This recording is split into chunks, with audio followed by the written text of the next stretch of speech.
I'm sitting in the most popular car of 2019.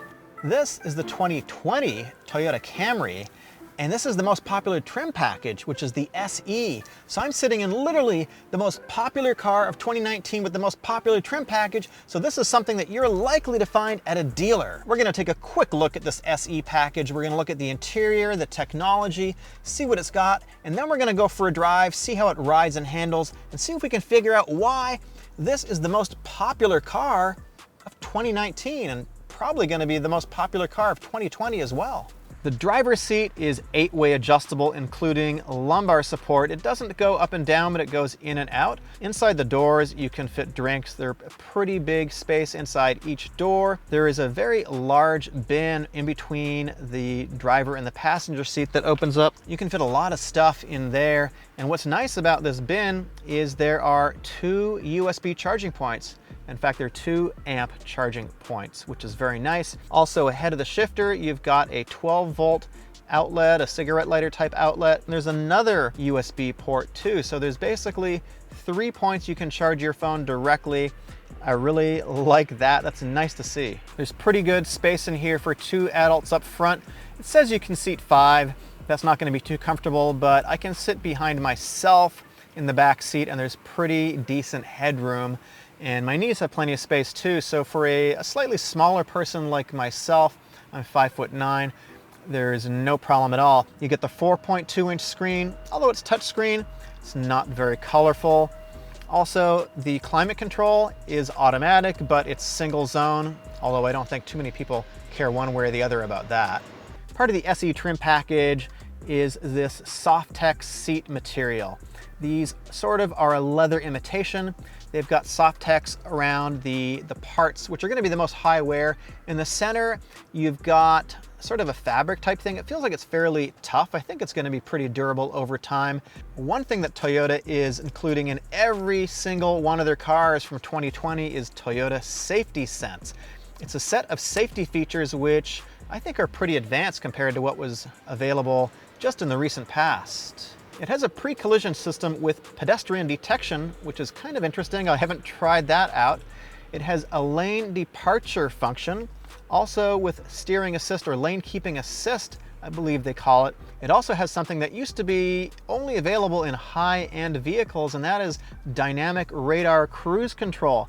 So Toyota Safety Sense is something that Toyota has put into place recently to differentiate themselves from the competition. It's not an extra cost option like it is on some other vehicles. If you want to see a more comprehensive review of those, I've got a link up above for that. Let's go for a drive. So the SE model compared to the L and the LE model are more sporty.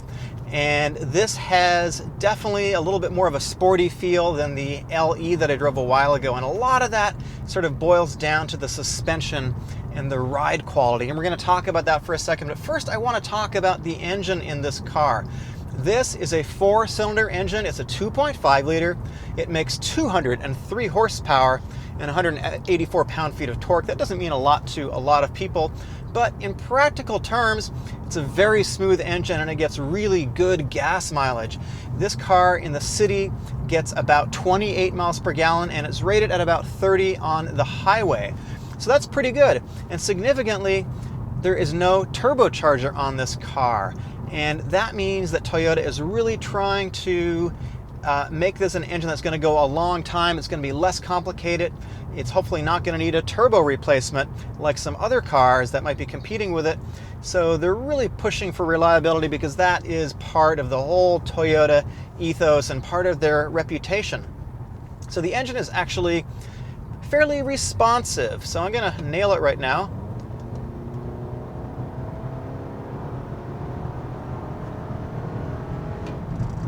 So it's no rocket ship by any means, but it pulls pretty decently.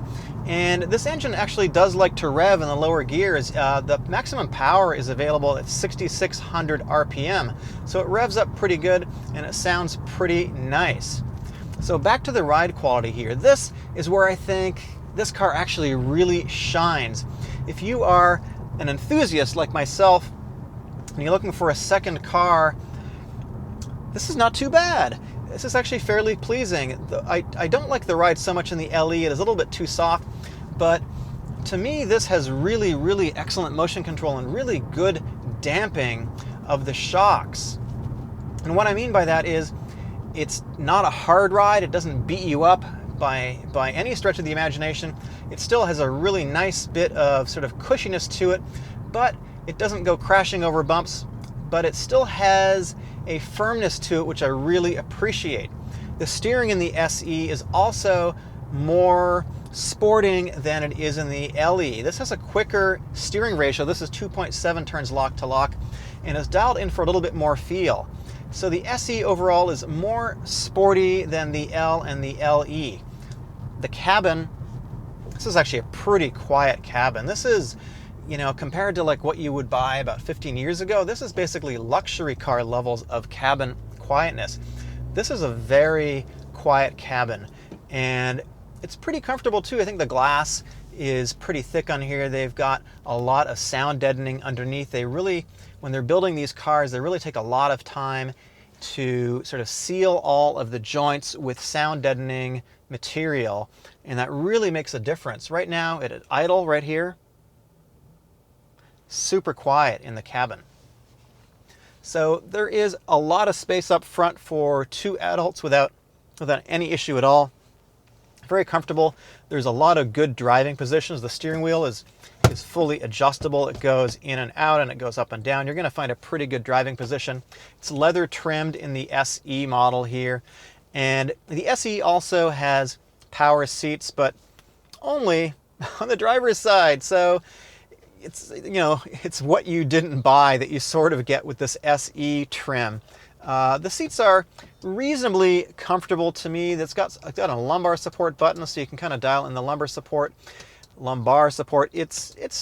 not the most comfortable seats in the world by any stretch of the imagination. They certainly don't hold you in under any kind of heavy cornering, but for a long trip, they're going to be pretty comfortable. Now, when you're at a dealer, you're going to find this SE package is going to be presented to you, and ultimately you have to decide whether you want to forego all the niceties, all the technology options, and pay a little bit less money, or you want to pay about $4,000 more to get into the XSE or the XLE trim, which is going to have the great stereo and the navigation and all that kind of cool stuff, or even go for the V6.